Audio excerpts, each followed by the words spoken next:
Hey, Marcus, great to catch up with you, man. Besides the fact that your razor's broke, how's everything else going? Mhm. Everything's going good. Obviously I'm home. Rehabbing with my knee. I hurt my knee in the last game at Seton Hall. So just trying to get back. Get doing these academics. Just trying to stay low. Just quarantining with my family. How you doing?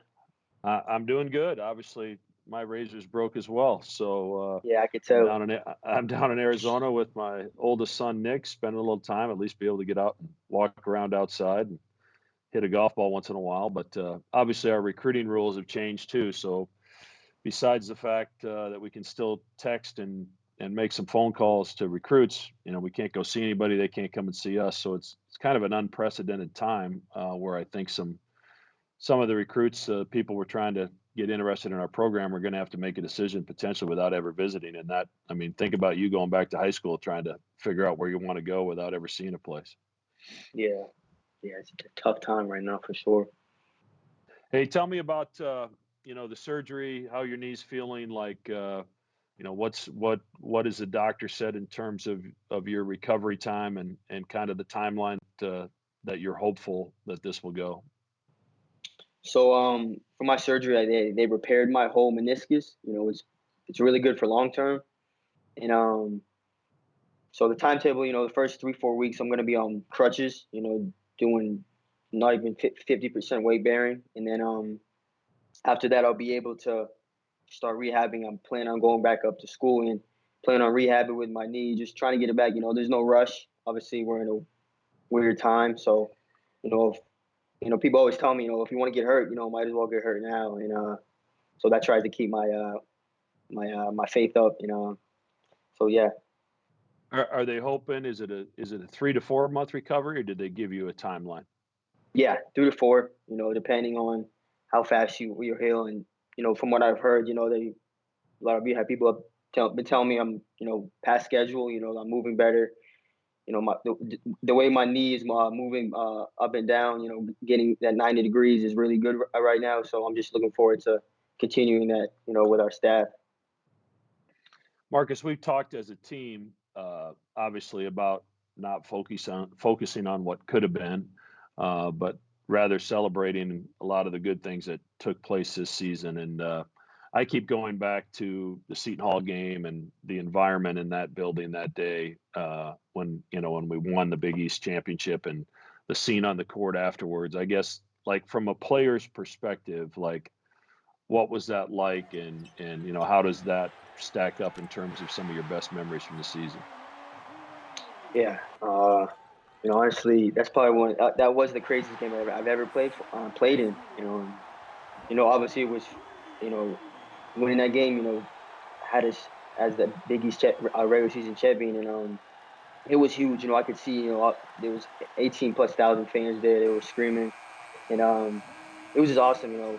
Just to be able to cut down nets. Especially it probably was our last game, and I mean it was our last game. So I don't think any other team in the country kind of went out the way we went out. Beating a potential Final Four team on our own court in front of the best fans in the world. So it was a blessing. Yeah, and I would say, like, I thought there were games this year where the crowd was really into it, but I just thought our crowd took it to a whole nother level that day. We had a ton of students that stayed, even though it was spring break. They stayed an extra day, and obviously Seton Hall tried to slow the pace. So it was a hard game from a crowd perspective because there wasn't the normal flow that we would like to have. But yet I felt like every defensive possession, every important possession in that game, first half or second half, like, our crowd was into it. And I remember, and you probably remember, at a timeout in the first half, Mitch said to me, "Hey, is there any way you could tell the crowd to be a little quieter when we're on defense so we can hear each other communicate?" So I just thought that crowd was absolutely incredible that day. Yeah, it was awesome. I always love playing in front of that crowd. Whether we were up 30, they're always going to be there.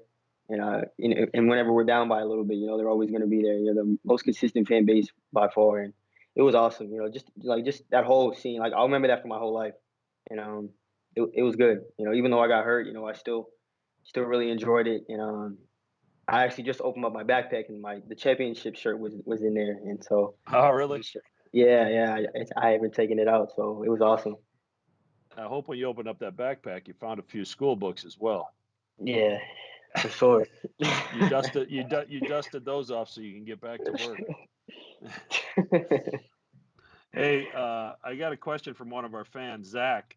He wants to know if you can dunk. Like, obviously, we haven't seen it yet. Like, I'm hopeful with this new knee repair, maybe that the doctor was able to put some bionics in there so you can show your true vertical. So, like, I personally have seen you dunk one time in AAU. It was a very legitimate dunk, but Zach wants to know. All right, Zach, I can dunk. I just haven't done it in a game. You know, you're big on just get the 2 points, right? And that's what I Yeah, did. I'm Like, really big. I'm really big on the 2 points. remember at Seton Hall when I had to steal in the first half? I was actually thinking of doing it, but then I was like, nah, like coach will be mad. Well, maybe you can show it to me in practice a few times so I know that it exists, and then we can move it to the game level. I did. Remember in the beginning when how we do this stuff in the beginning of practice where we do Yeah, everyone yeah. pass up. Remember I dunked it? You did get Yeah, one. It was okay. like And it I was was like a done. two. It was like one of those 2 fingers over the rim type No, dunks. I But threw that ball in. I threw that ball in. speaking of throwing people around, Samantha wants to know who your favorite UCF fighter is. My favorite got to be Conor McGregor. He's my favorite by far. Cause I'm actually half Irish. You know, people probably won't expect it, but I like to kind of act like I'm related to Conor McGregor. Yeah. You know, You think we're you've got that? You think you've got blood. that strut down once in a while, don't you? Yeah, for sure. Oh yeah, probably. Looking back on it, I didn't do it. I should have did it more. But I've always wanted to do that. I've always wanted, like ever since high Yeah. school. So that was just the first. If you do that enough, you know that your opponents are going to want to punch it like they want to punch Conor McGregor, don't you? That is true. That is true. That doesn't end well for the person that wants to punch Conor. Yeah, that's a good point. Now, I'm not a huge UCF guy, but I am into boxing in large part because of my man Bud Crawford. But who do you think the best pound for pound boxer is in the world right now? Crawford. I just think he can fight both styles. You know, not a lot of fighters can do that. You know, not even and nobody wants to fight him. You know, he's the best. I mean, he'll fight anybody at any time. He's never lost. He's not only fighting guys, he's beating guys up. He's making guys quit, and he backs it up. And hopefully, I look forward to what he does in the next few years. You know, hopefully, the other top guys in the world on that list will want to fight him. And so yeah, but I think he's the best right now. He's got the throne. He certainly seems to have a combination of being able to defend himself and avoid a punch, and at the same time, like you said, he can go southpaw. He can come at you with his right hand. Like Yeah, it doesn't matter. And you would think like trying to find somebody to prepare to fight against that can simulate what he does would be really, really difficult. yeah. You know, we talk about game planning, and just imagine if a boxer got a game plan, a southpaw and a right hander. Like you need a lot of time to be able to do that. And you know, one thing about Bud is not only can he defense and switch stances, but he can take a punch. Not a lot of fighters can take a punch. And from watching him fight, he can. I've seen him get hit pretty hard, and then he goes harder. It's like what can you do? That takes a lot out of your opponent. Just thinking like, oh man, I just hit him with my hardest punch, and I haven't done anything. It hasn't done anything. So yeah, he's definitely number one. Yeah, that's good. I would agree with that. One of our fans, Max, wants to hear from both of us. Like with the season ending on a big win, how do we feel going into next season? And I'll answer from my perspective first. Like, uh, you know, we were picked 7th this year in the preseason Big East poll, so I don't think anybody outside of our locker room really expected that we could accomplish the things that we accomplished. And I think your level of preparation when there's a target on your back has to be at another level. And I think everybody has to be locked in. Everybody has to be the best version of themselves. And especially in these times where we're not together, we're not in the weight room every day, we don't have access to the championship center for guys to get in and work by themselves or work out against each other.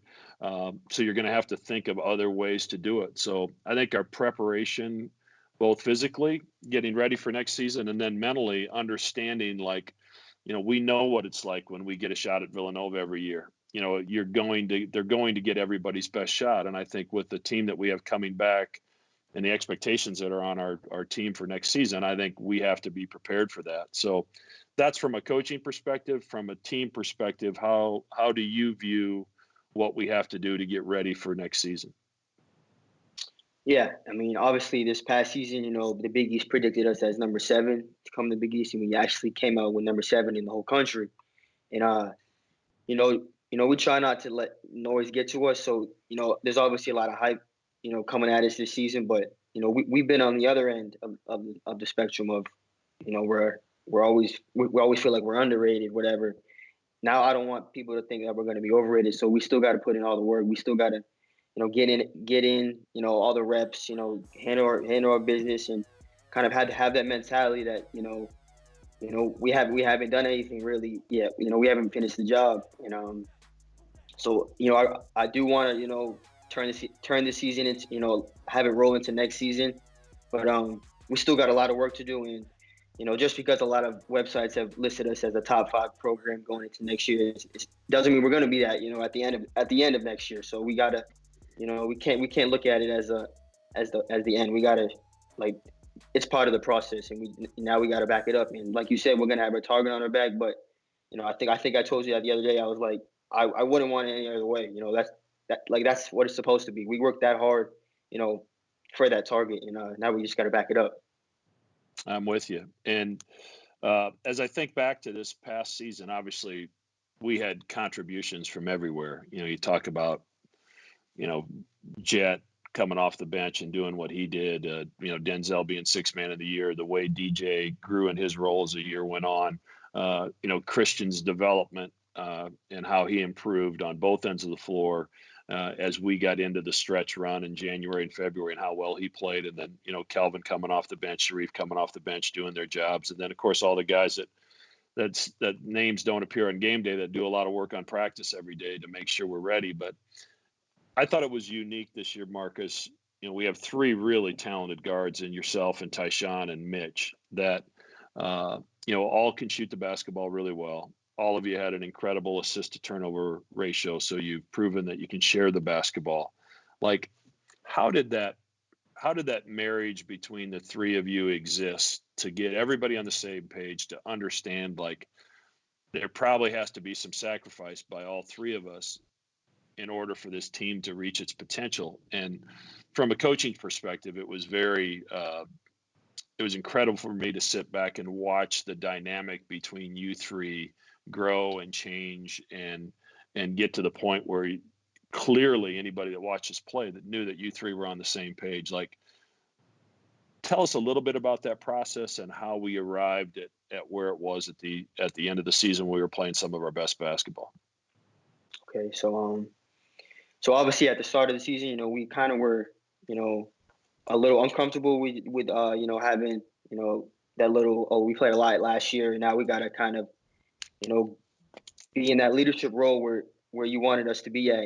Obviously from the start we weren't there yet, and one thing we really did is we met all the time together. Me, Ty, and Mitch. We had a group chat. We always spent time together off the floor, just talking about the season, talking about what we need to do in practice. It was just like an ongoing thing where, we just started to really embrace that role of, coach wants us to be another coach on the floor, and if we're all on the same page, then it's only going to work better for everybody and for ourselves. So we knew that if we help everybody else out, that it's just going to come back to you. So it was kind of like an unselfish act, and also it's just so fun playing with those 2. We just love playing with each other. That's one thing I'm really gonna miss is playing with just a lot of great teammates, and especially Mitch and Ty, where they're just so unselfish. They don't care what happens on the floor, whether they score a lot, whether they reach a certain mark in their career. Like, they just don't care. It was always just a winning mentality. And then if we had a lot of success, I thought we knew how to, like, not worry about that and just get on to the next game. It was just always an ongoing thing, and it's awesome. We talk every day. We're working close off the floor, and just to be able to have that, it's special. It's really special. Well, it was a lot of fun from a coaching perspective because obviously there weren't many games where all three of you had great games at the same time. If that happened, we were impossible to beat. But usually one of the three or two of the three maybe didn't quite have it. Somebody really had it. And to watch the three of you bounce back from sometimes it was a successful game where you played great and you had to really get your feet back on the ground and get ready to prepare the next day. And sometimes you had tough games where you didn't shoot it well, or you didn't play as well as you wanted to defensively. And to see you guys bounce back and get ready for practice the next day, not only had a huge impact on the three of you, but it also has a huge impact on your teammates who are watching to see how the leadership of the team responds to good times and responds to bad times. So the maturity that you guys showed through that process was a lot of fun to watch. I know from a coaching perspective, I really appreciate it. Yeah, it was awesome. I just love those guys, honestly. Like, it's just like I remember at Villanova, I threw the ball to Mitch and he wasn't looking, and I was so mad at myself, like, because it was an important stretch. I remember seeing you like next play, and you know how I was. I'm like, oh, worried about the last play, and then Mitch is like, you can hear him on the TV. I watched it again. He's like, hey, forget about it. Next play. Like, it just shows, and then he goes on to score like a big three and another three. Like, it just shows once you're unselfish, once you look out for your teammate, it's gonna come back to you. I thought we really embraced that. Not only as just me, Mitch, and Ty. I thought it was the whole program itself. It was awesome, and that's why we did what we did. And tell me, that wasn't one of the questions I was going to ask, but since we're talking about it, like we talk about next play mentality all the time, and you mentioned like that could be hard for you sometimes, especially I thought when you were a freshman, like it was difficult for you to get past, especially if you weren't playing as well as you thought you could play. Some people have trouble dealing with success. You don't have that problem, but you did have the issue as a freshman. Like, I can't believe I just did that. And then the fact that you think that affects your play the next time down and the next time down. Like, what have you done to get past that? And why do you think that's such an important trait of a successful team? Yeah. So obviously, my freshman year, I was, it was always if I made a mistake, it would ruin the next 5 plays, and if I did something well, it was like, nah, I already did 5 other things wrong, so it doesn't outweigh the bad stuff. Like, it was an ongoing thing with me, and it's almost like a blessing and a curse because you're never satisfied, but you never really want to like enjoy the moment. And this year I really learned how to enjoy the moment. I really learned how to, like, when stuff's hitting the fan at me, I learned how to, like, try and lead others, and it's selfish of me to be mad at myself because you're thinking about yourself. Like, that's what it comes down to. So I really learned the process of, okay, if say I had a bad turnover, well, okay, next play, and if Mitch or Ty needs help or something, if they need to get a shot, I'll let them know, like, hey, I'll get you a shot here next play. It was just always trying to think of my teammates, always trying to think of what to do next, about my teammates. It wasn't always about it. Once I got off myself, making mistakes and doing things I don't usually do, like more success started to happen, not only with myself but with the whole team. So it was just that growth that I had that's really made a huge jump, and I know it can even go farther in the next year for sure. That's awesome. Dane wants to know what it's like for me to have a son in the NBA, what it's like for you to have a brother in the NBA. So I'll let you start. Obviously, Michael's had a great year in Orlando this year and probably bored to death right now. But talk about what he's meant to you and what it's like to be able to follow his career in the NBA. Yeah, it's awesome to be able to watch him grow in the NBA. Growing up, he would always tell me I want to make the NBA. So, like, it was just an ongoing thing with him, and it's just, he's just one of my role models. Obviously the past 2 years have been a little rough for him. He was out the league for a few months, and I remember one thing that I really took from him as a person is so we got waived from the Rockets, and it was we played Butler, and he was with us, and I remember he came on the floor and started coaching up guys, and this is when he was rock bottom. Like, this is when he was out the league, and he was just trying to get back in the NBA, whatever, and he was helping not only me out, but he was helping the whole team out. He's helping out Connor Cashaw, who's obviously gone now, but he was helping out everybody on the team, and just being that leader that I've always known he was. I just didn't know he was to that extent. I didn't know he was that type of player, and that taught me that, like, oh, if he can do it when he just got out the league, and he's like, this isn't even his team. He hasn't even met these guys really, and he's doing that. Why can't I do that? Like, why can't I be that coach on the floor when I'm so comfortable with the guys around me? So that just taught me, and once I started seeing that, and now he's playing really well. He's doing really good for the Magic, and I'm just really proud of him. And it sucks because he's going on such a good stretch right now. He was playing really well. He scored like 20 points the other day, and not the other day, but one of his last games before this whole quarantine thing. And now he's just trying to get back. Yeah, and I actually remember when he was at practice those couple days, and we were doing some defensive drills, and he was under the basket, and I could see he was chomping at the bit, and he'd talk under his breath a little bit. And I said, Michael, you're good to say whatever you want. I said, you're one of the best defensive players in the NBA. So any advice you got for any of your guys, especially your brother, because as a freshman, we both know that defense wasn't the top of your priority list.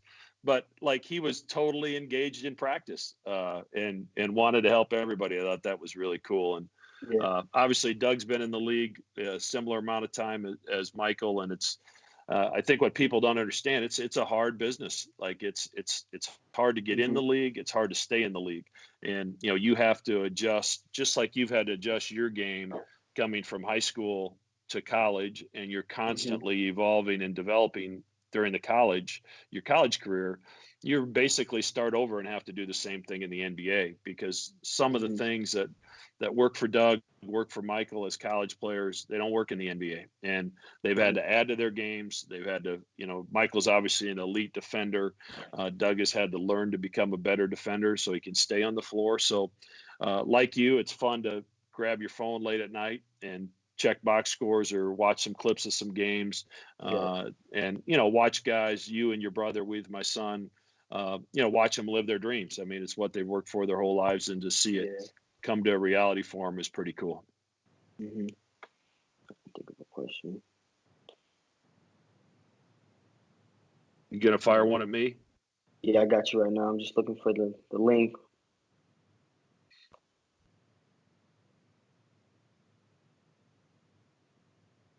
What is your favorite drill to run in practice? And then I'll do my favorite drill. I got to think of it. Well, I like that 4-on-4 rebounding where I can roll that ball on the floor for a few loose balls once in a while. That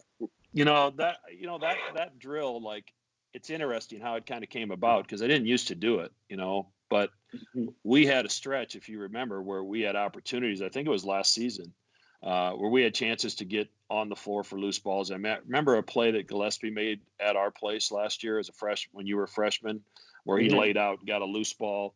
And I remember showing it to you guys and saying, like, those plays are the difference in winning and losing. And, I remember the play DJ made at Seton Hall. Like, when he dove on that floor, when the Seton Hall player had a lead on him, and he just decided, I'm going to lay out and get it.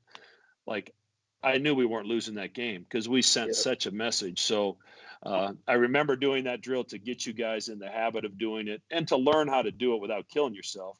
And then I also remember you having the conversation with you guys, like, hey, we can do this every day, or you can just do it in games. It's really up to you guys. And it's amazing the impact. And, like, it's not just DJ. Like, I can think, as we did that kind of hype tape we did late in the season, where we watched guys diving on the floor for loose balls, it was really everybody on the team was on that tape, because everybody sold out to sacrifice your body to try to make a play for the team. What's yours? I would say that's my favorite drill, but I would lie. I don't want to lie on camera. My favorite, that's a tough one. I gotta say, I like the 5-on-5 rush. That's fun.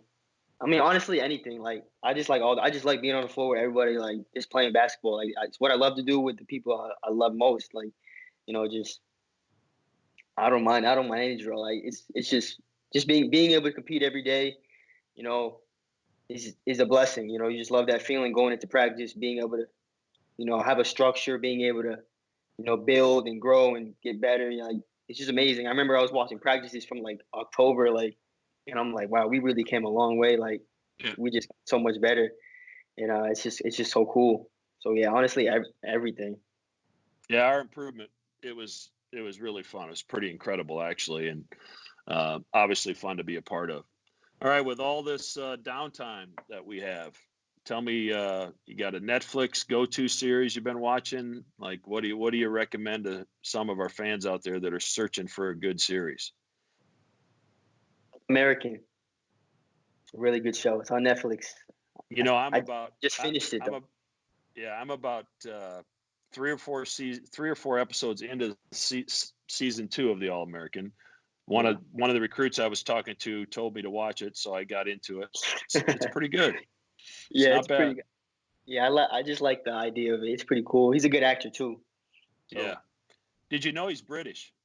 yeah, I knew that. Yeah, I saw an interview of Yeah. him talking. I'm like, wow, he can. That's why I like it, because he's talented. It's like he can Yeah, really. I did not know that, and I couldn't, like, when I pulled Yeah, up that interview and on YouTube, I thought he was messing with people, like yeah. being So able did to I. speak in that British accent. But it was pretty cool. Yeah, Have you that's awesome. ever were you an Ozark guy? Did you watch the Ozarks? Never watched the Ozarks. Because I think season 3 they're coming out with the first episode today, if I'm not mistaken. Uh, Okay. I'm a Ray Donovan guy. Showtime show Ray Donovan. He's kind of a fix it guy. I Yeah. enjoy that. Now, what about this Tiger deal? What's it called? Uh, Uh, I watched the first episode when my dad loved him. He wants to watch what's it it with the called? whole family. It's like Lion something. Lion. Ah, I just looked at it the other day.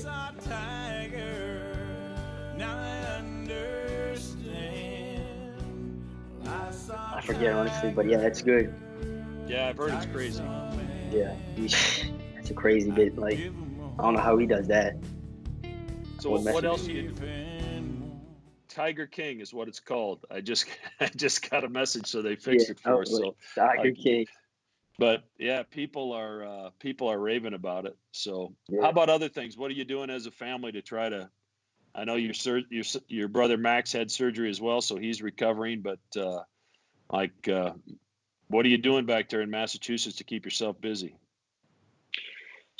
Not much, honestly. We're just spending just a lot of time with the family. Honestly, we try and stay quarantined. We don't want to, I haven't left really unless rehab or whatever. But we actually might go to the beach today just to walk around. But it's just hard because I'm on crutches. Max is on crutches. Like we might have to take 2 cars for 5 of us when we could all fit in one. So like it's just like a problem. But yeah, honestly, yeah. I mean, we have a court outside, so sometimes I'll go out there and just shoot for him, shooting or just little stuff to waste time. It's nice out.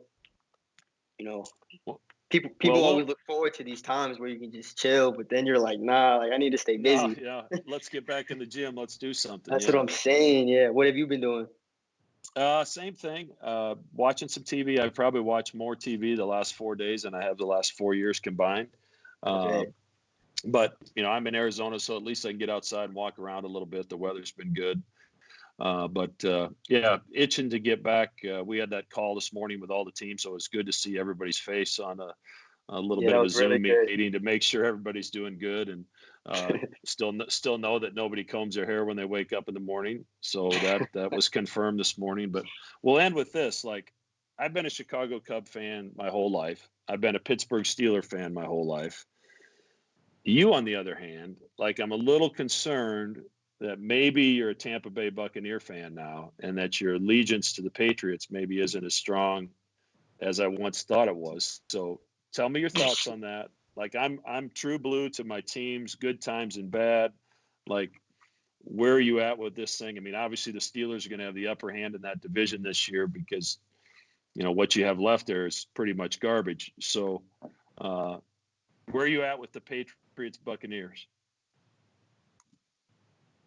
I've actually thought about this for a while now because I knew you were gonna bring this up. The thing is, I was never really a Patriots fan in the first place. No, I'm playing. No, I'm playing. I was, but now since Brady left and the way he left, like I know there's tension there, so I don't like tension. So I'm gonna stay away from the tension. I'm gonna be a Bucks fan next season for sure. Really? So you're If rolling a Tampa Bay yeah, Bucks jersey to the practice facility next fall. yes, for sure. And then in once the season's over, I'll have the championship one, the Buccaneers. I'm in the Super Bowl because they're And definitely gonna win it this year. They and got when weapons. and when Brady retires, you go back to being a Pats fan, or like, I'm a I mean, Ravens fan next. The Ravens are looking because real good lately. so you just pick the good teams and you chase them. Why not? Life's too short to enjoy the bad teams. Like, come on now. Did you I, hear I, me say I've I'll been a let. Cubs fan my whole life? Like that was painful until Yeah, 2016. yeah. I don't know how you do that. I can't root for no bad team. I don't like losing. I I'm don't. guessing you like losing or something. I don't know. Yeah, I don't. yeah. No, I don't like losing, and I know you don't like losing. Yeah. So Well, man, I'm go ahead. it was awesome to catch up, man. I'm glad you're doing well, and Yeah. I know I For speak sure. for all of our Blue Jay fans. Everybody's hoping that knee heals up perfect, and you get back to even being a better version of your old self. I appreciate it, man. Thanks, Coach. All right, we'll talk soon. All right.